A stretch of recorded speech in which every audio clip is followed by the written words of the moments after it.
Hello, everyone, and welcome to Otaku Talk. I'm your host, OD. Now, if this is your first time here, please take this time to like, share, and subscribe. I would appreciate it. I'm literally like eight subscribers away from hitting 100 and becoming like a YouTube content creator, getting more freedom in what I'm able to do, and I would really appreciate it. I've been chugging along for about a year now. I'm finally happy with the quality of my studio and my videos and stuff like that, and I can only go up from here. So please, please, please join the League of Otaku. Hit that subscribe button, hit that bell, and please be part of this journey with me. I'd really appreciate it.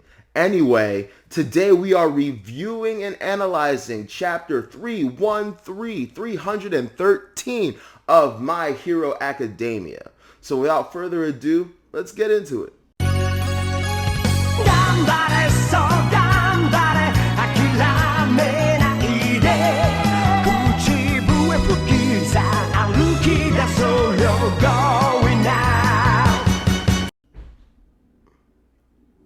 Alright guys, so chapter 313 of My Hero Academia. Last chapter we left off with Deku getting, it happened in 311, but 312 was a continuation of his encounter with Lady Nagant.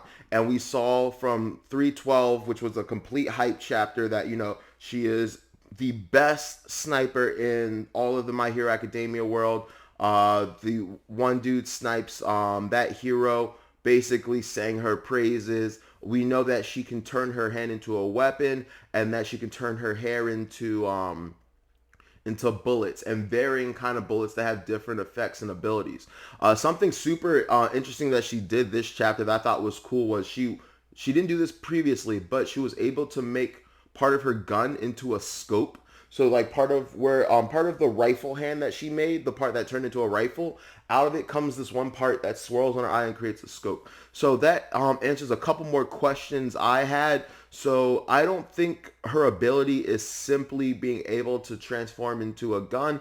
I think anything gun related she can do, because once again, I do not recall that scope ever being there in the last chapters. I could have easily went back and checked, but I think I remember pretty well that scope wasn't there. So I'm very curious to see what kind of abilities it has. Does it have to be rooted in a real life gun? That's the big question. For example, she chose to, do a traditional sniper, but if she wanted to make like, I don't know, like 4 barrels, 5 barrels, she wanted to use a bazooka, if she wanted to, for close range, now that they're kind of close up, turn into a pistol. Is this something she's able to do? Can she turn her hair into like harpoons? Can she turn her hair into rockets, etc., etc.? I don't think she can do that with her hair. I think it has to be like a solid substance. Like the other stuff has like shrapnel and like explosives in it. I don't know if her power goes that far, but I'm just really curious because with the ability to create a scope, just kind of leaves to the imagination the ability to do other,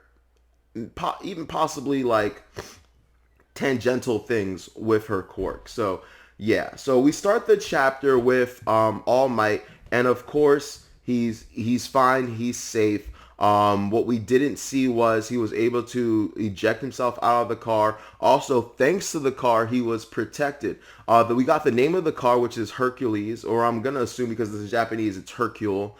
And so I actually thought that was pretty funny. So All Might has his own version of, his own Batmobile, and its name is Hercule. And it does seem to have some special features. Sadly, we didn't get to see too many of them, but my boy was able to get out of there in time.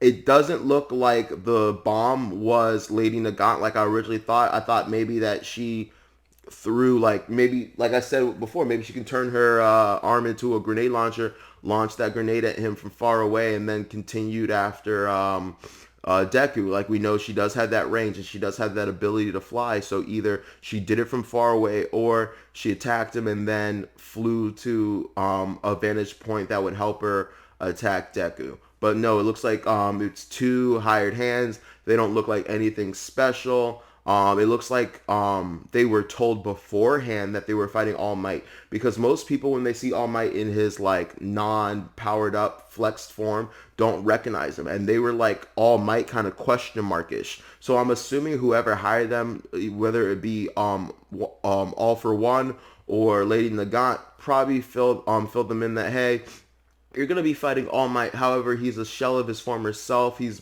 barely a hero anymore. It'll be no problem. And so they literally pretty much say that, and they go after him. But then All Might is kind of like, stop, stay back, throw some killing intent at them, and even despite him not being in his form anymore, it does work. It does kind of stifle them a bit. It does make them more reserved. However, will this actually stop them?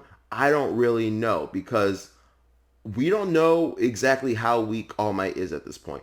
I am under the impression that he can no longer transform. I think there was a couple scenes or panels a while ago that showed him like trying to get into his All Might form and just not succeeding. So one of two things is going to happen. We're going to see the ingenuity and inventiveness of All Might, which you have to remember, all the years as a hero means something. We've seen in cartoons, Spider-Man, Superman lose their powers, right? But the thing we learn is that not necessarily powers is what makes a hero, correct? I mean, yes, well, okay. Yes, powers is what makes a hero, but like having powers alone isn't what makes you risk your life, right? And it's very easy to, be brave and be able to sacrifice yourself when you're powerful. But when you're in a vulnerable state, that's the worst. That's like the hardest. That's the like, test of resolve. That's the crucible you go through. And one thing we did learn was All Might, just like Deku, was quirkless when he got the power. So this isn't something new to him. And the fact that he was able to get the power in the first place means that he proved himself. He proved himself to the previous holder some way, somehow, while he was quirkless. So I think we're going to see kind of like a reminiscent, like prototype Deku in terms of All Might in his abilities, even despite not having a quirk. Maybe he has some gadgets. Maybe he has some tricks up his sleeve.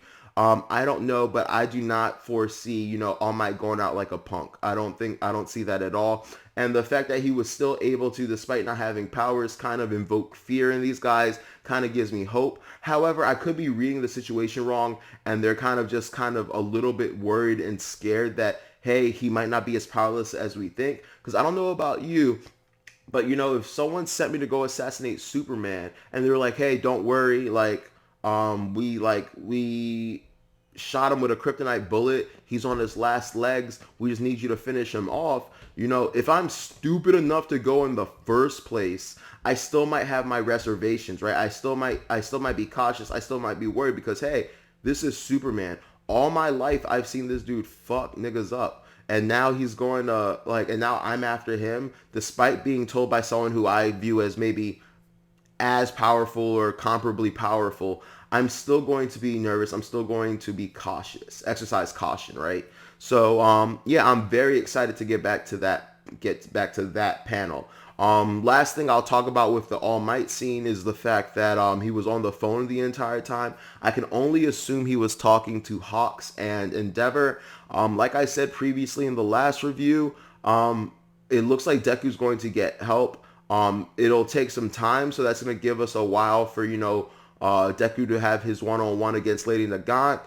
Maybe for things to go right, maybe for things to go wrong. But I do think they'll show up. Now, whether they show up at just the right time to save Deku or just at the right time for Deku to be captured, that depends. But they are on their way, so that's something we should keep in the back of our head, no matter what's happening, no matter how dire the situation gets. So back to the main, plot of this chapter, and that's the fight between Deku and Lady Nagant.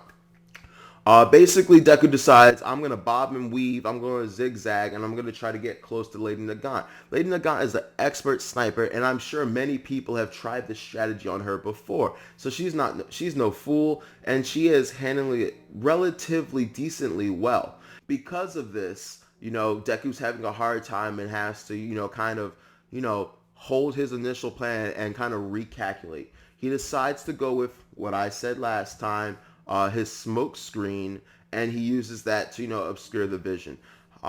He is promptly met by the original holder of that quirk, who warns him, hey, don't create too much smoke screen, which I thought was really interesting because, whether he created too much or too little, even if he does jump out of it, regardless, she would see him. So I don't see, how much, why making too much would be, a problem. I guess maybe it just heightens the fact that when he pops out, he'll be, incredibly noticeable. I don't know. That's just a theory. So he switches up the plan, and we finally get to see something that we've all been waiting for the longest time, and that's the quirk of the third. And so it's called Fa-Jin, and it said basically something in the translator notes about it being how like a technique in Chinese martial arts that releases your internal energy. Basically, think about Dragon Ball Z, and like how in the Dragon Ball Z games, people like Krillin or whatever who couldn't turn into like Super Saiyan or whatever had basically like a limit unlock, a potential unlock, their own like Zenkai kind of thing. It kind of seems like that. And I will be 100% real with you. I don't fuck with it. I don't fuck with it. I don't fuck with it. I was seeing some comments. A lot of people are comparing it to Kaioken, and like a lot of people are excited. I'm like, oh my god! In conjunction with One for All, this will be amazing. So, here are my honest, candid thoughts on this. Please don't be upset if you disagree. Feel free to say in the comments. We can, tit for tat. I just don't get it. I just think it's stupid. Like, so if your main ability, and I know that it's not necessarily super strength. Like, I understand that One for All is not necessarily super strength. It's the stock holding of power, and that's what resulted in, blah, blah, blah, blah, blah, blah, blah. But, like, it just kind of feels like if your power is already, super strength and being able to, bring forth explosive bursts of energy, a quirk that does the same thing kind of seems redundant. I'm going to assume, and I'm going to have faith that the mangaka, knows better than me, and there's more to it. There's a method to his madness. But as of this moment, I am not really impressed. I do not really like it. I simply do not. Like I said, people are comparing it to Kaioken and like all like I guess All for One like Super Saiyan, but I don't know. The reason I don't like it is just because an ability that's sole purpose is to like increase your power and make you stronger seems stupid because we've seen what All Might has done at not the height of his power, right? We saw the fight with the Nomu and all the other things he's done while injured, while losing his powers, and it's been incredible. The people he's been able to fight, the situations he's been able to handle, all of that with a waning out of his peak, right? And we know Deku is supposed to quote unquote surpass him. So I don't really like it. I don't really get it. I feel like in terms of having a power up, all like One for All is already like enough. It's already there. It already does what the third's quirk does, but significantly better. So I don't know. Along with that thought, though, I guess that maybe he might need it. We have seen that Deku, that all One for All for Deku seems to be manifesting quite differently for him than it did for than All Might, and I've never understood it. I've asked this question several times. I've been hoping for an explanation several times, and we've kind of got some lukewarm explanations. Like the one that pisses me off the most is when All Might was kind of like, "Oh, my body was just well suited for this," and I was just like, "What? What does that mean?" Like it like stuff like I don't like half-assed explanations or rationales. Like it kind of reminds me of the Shanks situation where I'm like, okay, if Shanks is so powerful, he's one of the most powerful people in all of One Piece, a fodder level 1 sea monster, the same exact sea monster that Luffy one-shots in the very beginning of his journey, took Shanks' arm, and everyone's like, oh, he betted on the future, oh, he betted on Luffy, and I'm just like, I don't know about that. I don't know if I buy that. I don't know if I like that. And if I do buy it, yeah, I don't know if I like it. So, yeah, I don't know. Could very well be me. Who knows? Let me know your thoughts and opinions on that. But I am not. I am not satisfied. I am not satiated. I am a little bit low key disappointed. Feel how you feel. That's just my opinion on it. But yeah, it looks cool. He was able to catch up to Lady Nagant. I was kind of hoping that when she was shooting his like after images, I was kind of hoping that that secretly was actually the Quirk, and that he was able to make like after images, not clones, but like kind of like, you know, illusions of himself. I was like, oh, that'd be a really cool fucking power. Like that would be a really cool power. But no, it's this Fa-Jin shit, and he's able to sneak up behind Lady Nagant, and that's pretty much what we get. From what we've been told about her, I don't think she's gonna go out well. And also, if she's able to turn her body parts into not only guns but like gun weapons, you know, maybe she's able to harden her hair or harden like parts of her body or turn, and that way like kind of like mitigate damage done to her. I don't really know. I think it's going to be a really interesting fight. Like I said, she was hyped up a lot last chapter, which means either one of two things: she's gonna, you know, live up to those expectations or subvert them. And so I kind of see it more as her living up to them. So I don't think she'll go out like a punk. I think she's gonna have many things up her sleeve. And yeah, we'll see that next chapter. That's kind of where I want to leave it here for now. Didn't really like this chapter. Didn't really like this chapter. Was it a bad chapter? No. And I think when this is animated, it's gonna be super hype. I think when this is animated, it's gonna be a super hype, super awesome episode.